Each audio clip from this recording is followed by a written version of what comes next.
Hello, beautiful souls. I'm Jenny Aiello, and this is With Love, Jenny, a podcast where we meet ourselves right in the heart of our vulnerability and authenticity.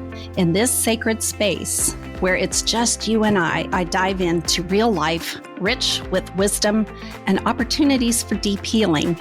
I explore what it means to truly connect to ourselves, to each other, and to something much greater than us all. In each podcast, I like to meet life right where it touches us most, in our tenderness, in our truth, in our struggles and our strength. So wherever you are on your journey, or whatever it is that you're carrying, no matter how light or heavy, just know I'm so grateful that you're here with me today. So take a deep breath, settle in, and let's begin today's episode.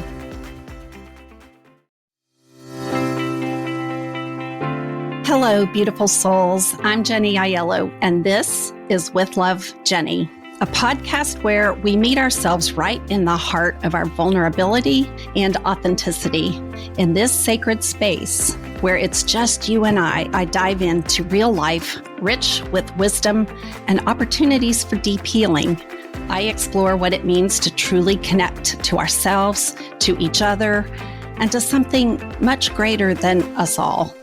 In each podcast, I like to meet life right where it touches us most, in our tenderness, in our truth, in our struggles and our strength. So wherever you are on your journey, or whatever it is that you're carrying, no matter how light or heavy, just know I'm so grateful that you're here with me today. So take a deep breath, settle in, and let's begin today's episode. Hi there, it's Jenny. And I'm here today with my co-host, Kristen, and we have a doozy for you today. I'll admit, it's a bit scary to talk about this one because it's really personal to me, but my hope is that it will help you and others who might be able to relate to it in some form or fashion. So, Kristen, are you ready? Yes. All right. And this is a story about how my codependency had formed and I didn't know it. And it stood right in front of me with a big stop sign and said, "Wake up, Jenny, you need to learn this," right? And I want to say it was the beginning of me doing some healing work. It was the first time that I really came face to face with this work. And in our next episode, we're going to be actually talking about how to have the courage to step into some of this stuff, right? We like to think of it as this beautiful, blissful experience, and it's not always. It can be scary, and that's how this story was for me. So to tell this story, I have to go back where we left off on. I was 18. It happened a little before graduation from high school. It was actually my 18th birthday, and it was in the month of April.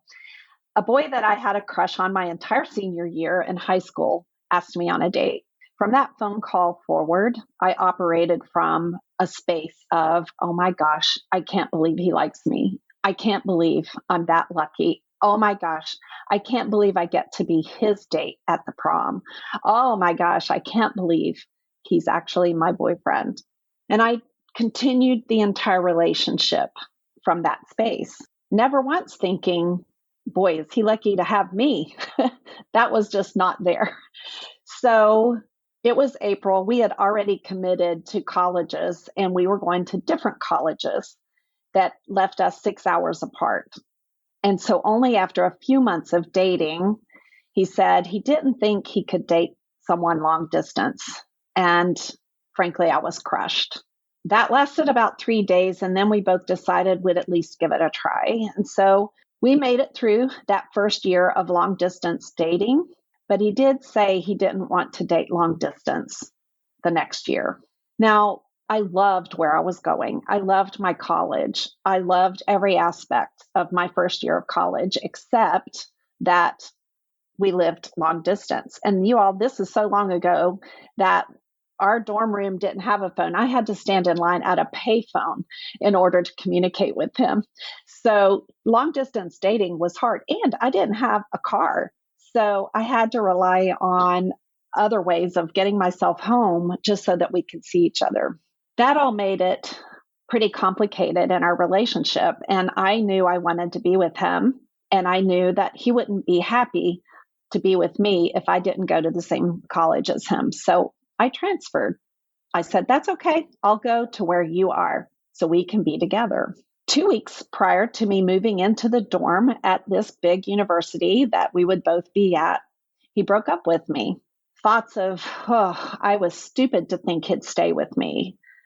I'm not his type. I never have been. I'm really not good enough to keep him interested in me no matter what. All those thoughts took over me. I literally couldn't function. I was so devastated. I was lost. I was heartbroken in a way that felt beyond repair. And that was one of the first warning signs that something in me needed healed. But I thought it was just a heartbreak. Well, after a few months of going to college, not being in that relationship, going to college and feeling lost and alone, going to college and knowing he was dating someone else now, I realized how stuck I was. I wasn't doing well in school. I was going from being almost a 4.0 student, which was the highest back then, to getting a lot of C's in my midterms. And I really didn't recognize myself. I had lost my ability to be this fun-loving, smart, spontaneous, crazy, kooky, intuitive, kind, value-driven, generous, high-spirited young woman that I knew myself to be. My life sucked, and I really began to feel a little cynical and critical of myself and life. And I had to remember who I was. He had broken up with me, but I had not broken up with him. I was saving myself for the hope that one day he'd change his mind. I was thinking less of myself. I was just sitting around and waiting and not really living. And so that breakup was really, really hard. Well, we went out and had a talk and had dinner, and he had broken up with this other girl and told me all the right things that said, yeah, I really do think you're the one I want to date. And so I was like, yay. And we were in it, and we were in it for good. So fast forward, we graduated from college together. We got engaged actually during that last semester. We were married the summer after graduation. His job moved us far away from our families and the community we grew up in across the country, actually, to a place neither of us had ever been before. And from there, we began adulting. We had 2 children. We moved back home and then moved back out west and settled in. And honestly, I thought my life was perfect. I thought that was it. We had that little couple of breakups, but I have my life partner. I have my 2 children. I'm ready for more. And everything in my life felt good. So without going into all of the details, I will tell you the end of that story is our marriage did end. It ended shortly after the birth of our second child. I think maybe he was 2. There's a lot more to that, and we'll probably talk about it in future episodes as it pertained to me.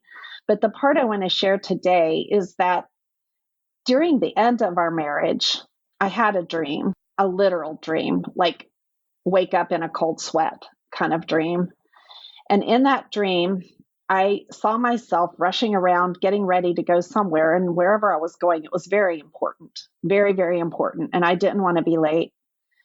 And I had walked into our bathroom and looked in the mirror to make sure that I looked okay for this very, very important thing I was going to.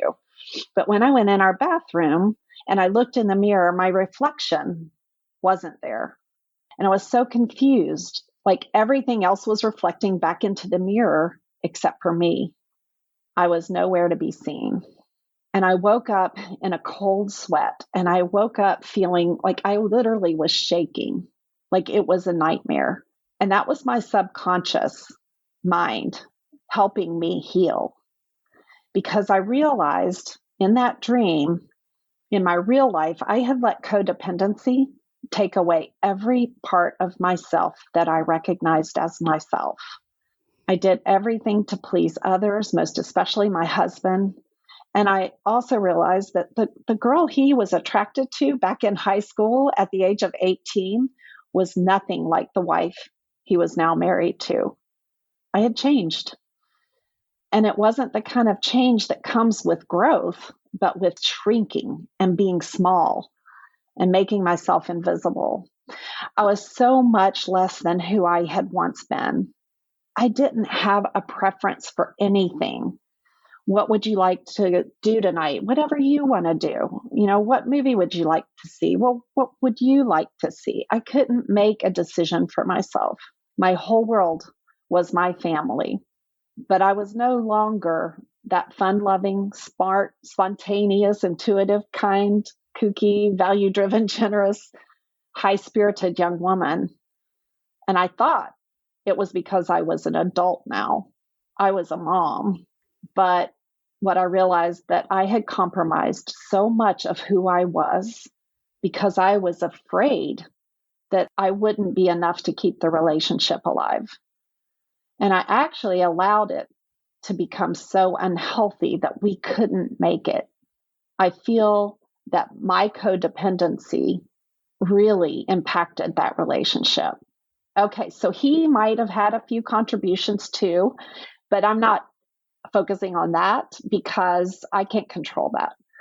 But what I do know is that until I was willing to look at my own contribution, I was going to be a victim of circumstances that led to the end of my marriage. And that was just the tip of the iceberg. There was so much more going on, and I had to understand my part in it. And that took a lot because as hard as it was when we broke up the first time and only made it 3 days, as hard as it was when we broke up the second time in college, where I curled in a ball and couldn't get out of bed for days, this one was bigger. The end of this marriage defied everything I thought my life would look like. And I grieved. I grieved so many layers. I had to face disappointment like never before. Disappointment in him, disappointment in myself, disappointment for what it was going to do to my children. It was one of the deepest pains I think I ever felt in my life. So it led me into a deeper conversation with myself about how I was going to heal. And it opened up parts of me that I would never have discovered had it not been for that relationship and the beauty of it and the sadness when it ended. And sometimes when bad things happen, it's real hard to understand how it can ever feel good. And I will tell you that divorce sucks. It was not something I ever wanted. I don't think anyone does. It was not something that either one of us took lightly, especially because we had 2 children. Where we landed was that to be truly the people that we were here to be, we had to be fully who we are. And if the truth about who we are wasn't compatible, then our kids deserved the best of us separate than the worst of us together. I still have a lot of opinions about that. I still question that decision that we made. I still carry the responsibility, not the shame or the guilt anymore, because I did do that healing work, but the responsibility for how that divorce impacted our 2 children. So it gets heavy, it gets deep, it gets hard, it gets vulnerable, but the story goes on. And the growth and the healing are supportive to our journey. And I didn't want to be the victim of that story. So I had to take it on. And I will tell you that I had to take it on many times in that spiral of a healing journey that's not linear, like, okay, one and done, I got over it, I moved on, I'm remarried, I have more kids. It's a spiral. It's a circular journey through that healing, and it continued. It continued to bless me with more healing, which means that I had to open that wound and clean it out a lot, and still do. So let's talk about some of the nuggets and the pieces of wisdom and the healing and the growth that we can glean from that story, because many of you might have one similar. Kristen, do you have any thoughts? Yeah, that story really hit deep for me. My first boyfriend I met when I was 19, and same as you, I couldn't believe he liked me, and I was in the mind frame of I'm going to be the best girlfriend. One, because of my backstory of I thought this guy can save me and pull me out of where I came from. So I had that going. And we were together for 7 years. We lived together for 6 years. And my codependency on him changed me into a different person, to the point where I didn't know who I was anymore. And when he decided he had enough and he walked away, that ripped me to shreds because I didn't know who I was. Now I'm left at 27, and what do I do from here? I thought this was the guy I was going to marry. So I can totally relate. It's like, now you got to start a relationship with yourself, which isn't easy. And I really, I'm a product of a divorce, and I am a child that lived through that. And it really does affect the children. So, but at the same time, I could not have imagined them staying together. So I commend you guys for doing what needed to be done. Well, I don't even know if it's something commendable, but I do know that from that, I had to find Jenny, and I had to embrace her, and I had to pick her up and trust her to navigate, because I had 2 children. I don't know what I would have been like had I not had them, because they were my reason to carry on. They were my reason to do this work. And I didn't call it the work back then, but I did have to take the responsibility. This was my first love. It was really my first love. And gosh, when you're 18 and you meet that first love, it is such a feeling relationship.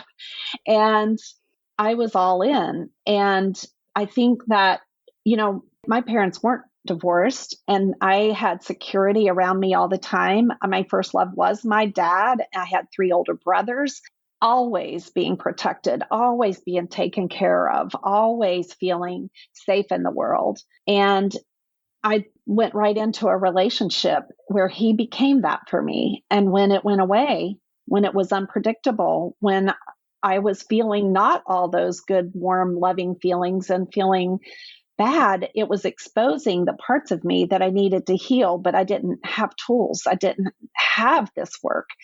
I was just navigating and feeling along in the dark.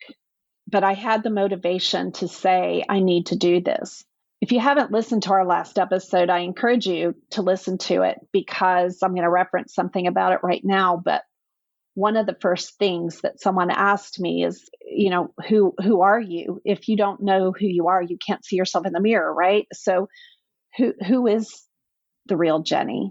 This was the first time that I came face to face with that dark night of the soul, where I couldn't find who I was. And it was summertime in the Southwest, and I remember going in the attic and going through my box of memorabilia, and I found my dad's letter, and I reread it. It supported me to move on. It reminded me who I was, and that I was going to be okay.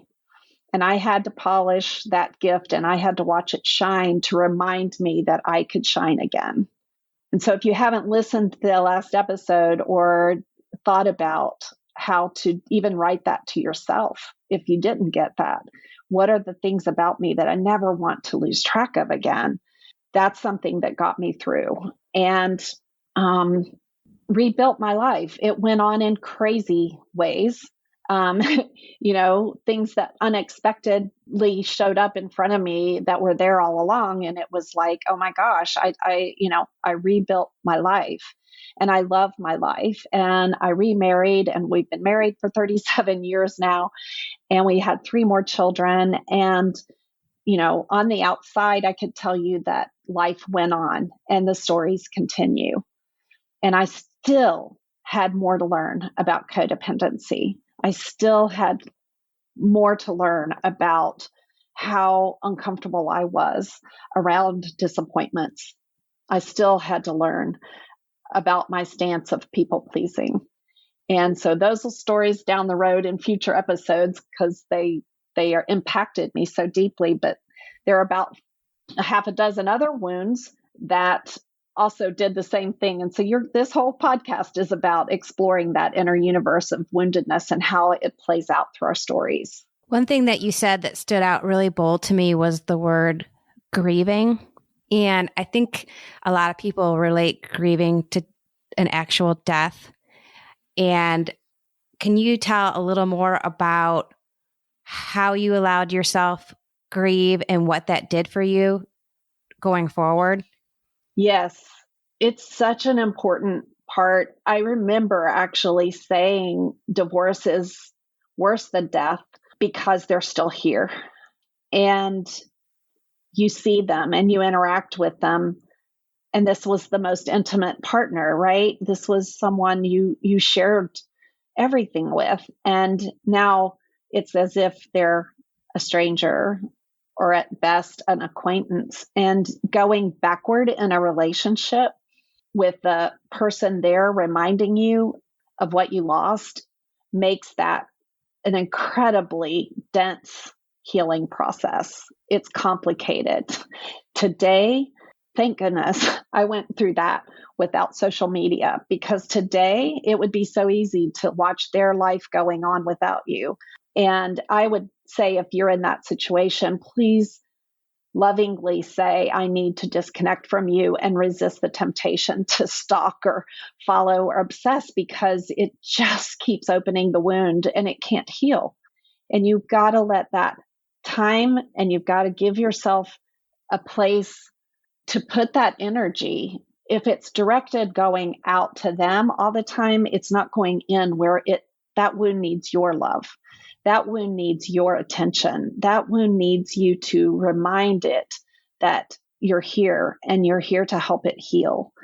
And you've got to do that work. So get help, go to therapy, get a coach, enroll in a course, do whatever you have to do. Go on a vision quest, go on a spirit quest, walk the Camino. I don't know, do whatever makes sense to you to be with yourself in that grieving process. But grief happens in ways other than death. And for me, that one was harder because I still interacted and co-parented with this person, and learning to redefine our relationship, learning to have the boundaries and not slip back into unhealthy patterns, learning to navigate in a way that I didn't have a model for. I didn't have a model for that. A lot of you might have a model for it, but it was not a healthy model. So how do I do this and make it a healthy model? And I don't know if I did okay on that, in that arena. I'm sure I didn't do it perfectly, and I'm sure I made mistakes, but I do know that I was trying to do it all with love. I know. I can say too, when someone finally said, and it may have been you, Kristen, you really need to grieve that. You need to grieve the childhood you had. And putting the word on it made it feel so intimate and more sacred. And giving myself permission to do that was a huge opening of a door for me. I cannot even explain, just saying, okay, I do need to grieve that. Yes. I'm not exactly sure what I'm trying to say, but you keep trying to go on with life and pretend like something didn't happen. And I didn't even know that I could grieve something. I didn't know that was even a possibility. Right. Or pretend that you're okay. Right. And I think we do a lot of pretending we're okay when we're not. And a lot of what happens to us, or for us, but we accept it as that happened to me. therefore I'm not okay. And we tell ourselves that story. Or, yeah, that happened, but I'm over it. I'm okay. And we'll tell ourselves that story. Both work, both of them move you forward. But boy, are you missing out on some of the most sacred ground for healing and growth there ever was. The more pain there is, the more gifts you will receive. It's our reward for experiencing it. And so the more painful the experience, to me, the more time you need to spend in it, both in the grieving process, in the learning process, in the healing process. It's all interrelated to how we can move forward and be healthy. I saw a meme once that said, grief is love with nowhere to go. Do you agree with that? I do. Because where do you put that love? It's not like it goes away. You loved this person. Whatever happened in the relationship, the love remains, but you have nowhere for it to go. Yeah. So we grieve. I was just going to say, my dad passed away in 2021, and I got to actually physically, emotionally, and spiritually grieve a death. And I really let myself do it. I think it's because I had started the journey and had been doing the work. So when an ugly cry came, if I had to leave Home Depot because everyone looked like my dad and I was mad that he wasn't here, I let myself cry. And the fact that I allowed myself to feel was a huge gift to get me through this. Huge. Yeah. So I think it goes back to allowing yourself to feel what happened. Wow. That's big right there, what you just said, because allowing yourself to feel grief, shame, disappointment, heartbreak, giving into that, it's vulnerable, number one. Those uncontrollable sobbing episodes are gut-wrenching. It's like no one really wants to get the stomach flu. Nobody loves the stomach flu. Nobody. If you tell me there is someone who loves it, I hate to throw up. I hate the feeling it gives me that I think I'm going to die when I physically throw up. I think I'm going to die. I think it's the worst thing. I feel out of control. I feel vulnerable to something in my body that needs to happen, and I have to surrender to it, right?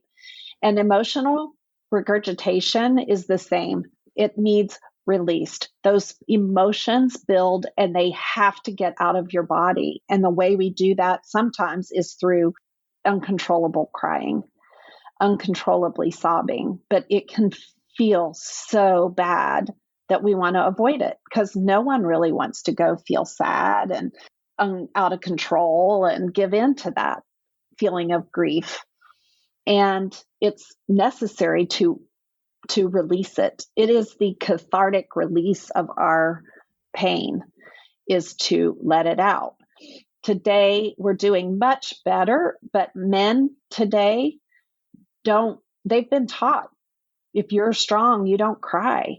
Where does their love go? Where does their grief get expressed? Sometimes through anger, sometimes through addiction, sometimes through physically, like sweating, working out hard. And we try that, but it doesn't get to the core where it is the raw emotion of grief or whatever feeling it is. And so that's why having a safe place to do our work, we're not comfortable when other people feel those things. And, after a divorce or after a death, people are afraid to ask you how you're doing and with that because they don't want the feeling to be expressed. They would get uncomfortable. I didn't want to make you cry. You didn't make me cry. You allowed me to cry. So Thank true. you for being a safe place for me, right? Like, let's learn to connect to each other. If you know of someone who's gone through something and has pain, create a safe place for them to be with that pain and to allow it to be expressed and not shy away because you can't handle it. We need a place for grief to go, for that love to be expressed. And so I do agree with that quote. we have to have a place for it to go. If not, we internalize it, and all that energy and all that emotion is stored up somewhere in our body, and our spirit does not resonate with it at all. It's not made of that. So it's like putting sandbags in a hot air balloon, right? Like each sandbag is another heavy feeling that we're holding on to the point we can't ascend anymore. So unload, toss the sandbags out, be in a place to do the work that allows you to honor all the parts of that journey and all the feelings that accompany it. Yeah. I just keep thinking feeling is so hard. We were trained not to feel. A Yeah. lot of us were trained not to feel. And people with big feelings are really trained not to feel. They're labeled, and they're actually shamed for having big feelings. And so it's our job to not carry the story of I wasn't allowed to. If you hear yourself in any of this, as you all listen, and you're hearing yourself say, yeah, I wasn't allowed to have feelings, notice the energy around that. I wasn't allowed to feel. I was taught I was too much. And you sit there and that's it. And you take it like it's a fact and you go on. You actually are holding on to a victim story that's holding unexpressed emotion that your body has to carry, and it's heavy. And the load gets harder the older you get. So track that little process real quick. And think about, I was told I shouldn't express myself. I was too sensitive. My feelings are too much or too big, but I'm learning how to do that in healthy ways that work for me and take the responsibility to reparent that part. Get the wisdom of it, get the gift that it gave you and the protection it brought to you, and say, I don't need that anymore. Now I'm stepping into my wise self. My wise self says, yes, I get to feel that. And I can do that in a way that's safe for me and others, but I get to feel it. Are you saying to start questioning personality traits about yourself that you believe to be facts? Yeah, in a way. I do. Okay. Mm-hmm. I believe there's things that we call personality traits that are coping mechanisms. Right. I believe that we have coping mechanisms and ways of being safe in the world that aren't really authentic to who we are. And we have to convert the things that people call character flaws are the things that we developed because it wasn't safe to be ourselves, right?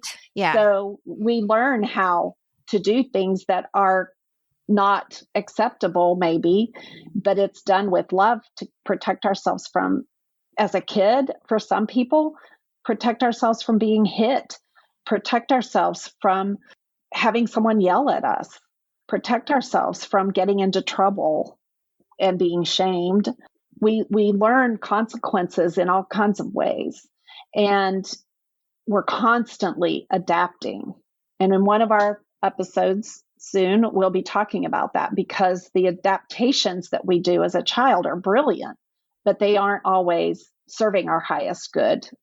And at the time that they stop serving a higher good, they show up like a big superhero with a stop sign that says, you can't go any further till you deal with this. And those are big moments in our life. Those are mile markers in our life where we had to stop and reevaluate and reclaim the parts of us that got left behind and heal the wounds that got inflicted that are stopping us from living fully. So can you kind of walk the listeners through how you started to shed your codependency after the divorce? Like, what did that look like? You know, in my next relationship, which was a little bit unusual, well, a whole lot unusual, but we'll get into that later. I remembered thinking, I don't feel the same kind of love. I don't feel the romantic, made for movie love that says, I'll die for you and I'll lay my life on the line for you. I'll give up all of me for you because I love you that deeply. My next relationship said the opposite. My next relationship said, I am whole now. I have just found who I am, and I'm stepping into her fully in a healthy way. And I don't need someone to make me feel complete. And I don't need someone to fill the voids that I felt. I don't need to please another person. I don't need to do all those things to be worthy of or to be able to love fully and deeply and completely. So was that a light bulb moment, or was... I can remember the moment. I can remember the moment down to the restaurant what we were eating, looking at my fork on my plate. I can remember that moment of going, I don't know what this is in this relationship because I don't feel that. I don't know I don't know what love is without codependency. I don't remember what that kind of love is. Right. So without the codependency piece, it felt very like maybe it's not love. I guess I'm just thinking, like, how can someone break that pattern? Like, I've watched someone in my life go from guy to guy with the same pattern, and they haven't seen it yet. Like, how do you get to that point where, like, the introspective point, I guess you have to, is it rock bottom? I don't know. It is a form of a bottom, and it is a form of the ability to continue that pattern. And at some point, the pattern doesn't work, and you say, I need to stop this. What is going on? I'm now the common denominator. I'm now the one who has this pattern going on. This always happens. I just have the same boyfriend with a different name. And you realize that it's a moment of awakening. It's an awareness. Now, I will tell you, to answer that question, boundaries. Love with boundaries is healthy. You still love wholly and completely, but you have boundaries. I was boundaryless, and my codependency was boundaryless. And so we're going to talk about that, how to live with boundaries a lot, because that's what is the first step in being healthy. And the second part of that is when you're ready, when you are ready to heal that, the right breakup will happen. The right circumstance will happen. The story will manifest in a way that wakes you up. No one on the outside will ever be the one to convince you that you need to wake up. They just get mad at you. So if you know of someone going through that and you want to help them and you want to step in, first, that's a boundary violation. Second, if you want to step in and you step over your boundary to say, do you see you are the one that's going to keep doing this? If they invite that conversation and they say, Kristen, why does this keep happening to me? If you can lovingly say, do you really want me to tell you my thought? If you're asking me, I'm happy to share. And if they say, yeah, I really want to know, you can say, well, this is the pattern I see.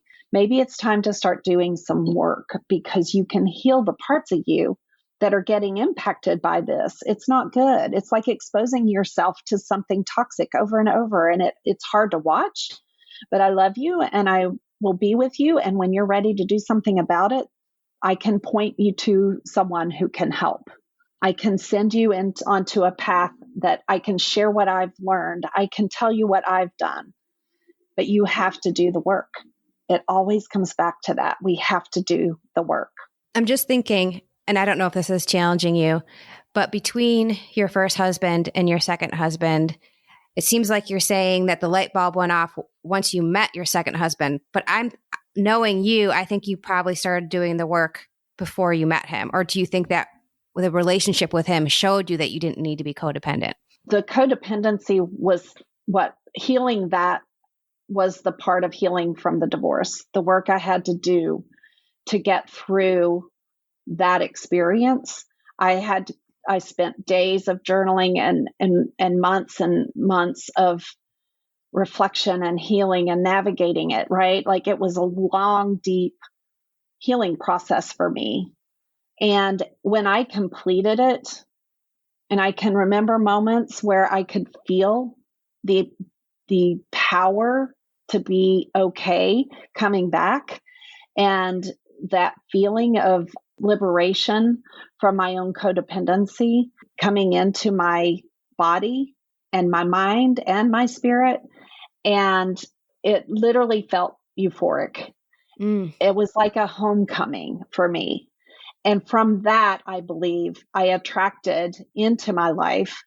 And this story of how that next relationship happened was there's just so many parts to it that were amazing, and complexing, is that a word? They were amazing and complex, and they were challenging, but I let that relationship continue to heal. Interestingly, that person became very codependent. I wasn't the codependent one in this one. And so we, in our marriage, had to work through more of that, because when you touch a hot stove and you let it sear through the skin of your fingers, and you go through the healing process of letting that skin peel and heal, you never do that again. You never do it again. And the things that I was doing that led to that depth of pain in my divorce, I would never do again. And that's what helped me stay in an interdependence with that new relationship, which is two healthy people. When he crossed his codependence, crossed into my interdependence part, we had to address it because it was putting me close to the fire.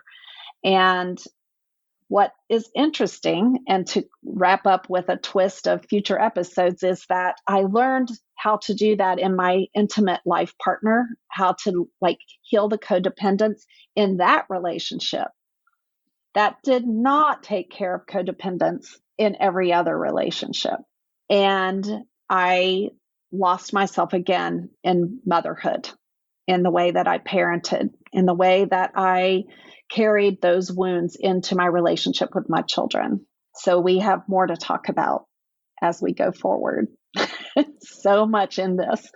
But we'll wrap up today's episode with the hope that our conversation today has brought you to a place of reflecting, that's brought you hope that if you've gone through loss, through divorce or other, if you struggle with codependency, if you think about looking in the mirror and you really don't see much of you left, that you begin to do the work, that you reach out, you get into whatever program or coaching program that supports the work, but please step on the path to rediscovering who you are without what you think you have to be whole, that's outside of you, because everything that you need is inside of you, and all the work is inside of you, and all of your strength, courage, faith, hope, and love is inside of you.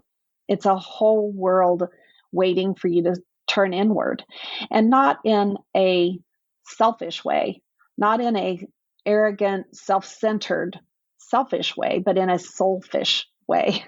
Right. Take care of your soul. It's like giving yourself permission to step onto the yellow brick road to find your way home. Yes. Yes. Yes. It's the only way. I'm a huge Wizard of Oz fan. Well, and we did mention a hot air balloon in there. So yes, we did. But yes, so step on that path and find your way home. Okay, everyone, whatever this podcast has brought to you, I hope it has been a blessing, and I hope you know that we offer it with love. Take care. Thank you so much for being here with me today. I hope you found a spark of wisdom to carry with you, and maybe even a deeper invitation to heal and grow and transform through your own beautiful story. Or maybe this episode made you think of someone who could use encouragement. And if so, I hope you will share it with them. If you'd like to learn more about working with me or attending one of my healing retreats, coaching programs, and other offerings, you can visit my website at jennyaiello.com or email me directly at jenny@jaiello.com. You'll find all the links in the show notes. If today's episode touched you, it would mean the world if you would leave a review or share it with someone who might need it, or just reach out and let me know how it landed for you. I'd love to hear from you. I'm building something special here. Real stories, real life, real connection. One episode, one heart, and one story at a time. as always, with love. Oh, and this is the legal message, but mostly a message from my heart, and I just need to share this with you right now. Please know this podcast is offered solely for educational and entertainment purposes. If you find yourself triggered due to anything that was shared in this podcast, please seek professional help. This podcast is not intended to be a substitute for mental health services. While I am a professional life coach, I am not a psychotherapist, nor am I a mental health clinician. So if you are struggling emotionally, please seek help because you matter, you are important, and most of all, you are worthy of doing this work, the work that leads you to a better and healthier place. Okay? All right. Thank you. And please always make enough time to take care of yourself and do so with love. Thank you so much for being here with me today. I hope you found a spark of wisdom to carry with you and maybe even a deeper invitation to heal and grow and transform through your own beautiful story. Or maybe this episode made you think of someone who could use encouragement. And if so, I hope you will share it with them. If you'd like to learn more about working with me or attending one of my healing retreats, coaching programs, and other offerings, you can visit my website at jennyaiello.com or email me directly at jenny@jaiello.com. You'll find all the links in the show notes. If today's episode touched you, it would mean the world if you would leave a review or share it with someone who might need it, or just reach out and let me know how it landed for you. I'd love to hear from you. I'm building something special here. Real stories, real life, real connection. One episode, one heart, and one story at a time. As always, with love. Oh, and this is the legal message, but mostly a message from my heart, and I just need to share this with you right now. Please know this podcast is offered solely for educational and entertainment purposes. If you find yourself triggered due to anything that was shared in this podcast, please seek professional help. This podcast is not intended to be a substitute for mental health services. While I am a professional life coach, I am not a psychotherapist, nor am I a mental health clinician. So if you are struggling emotionally, please seek help because you matter, you are important, and most of all, you are worthy of doing this work, the work that leads you to a better and healthier place. Okay? All right. Thank you. And please always make enough time to take care of yourself and do so with love.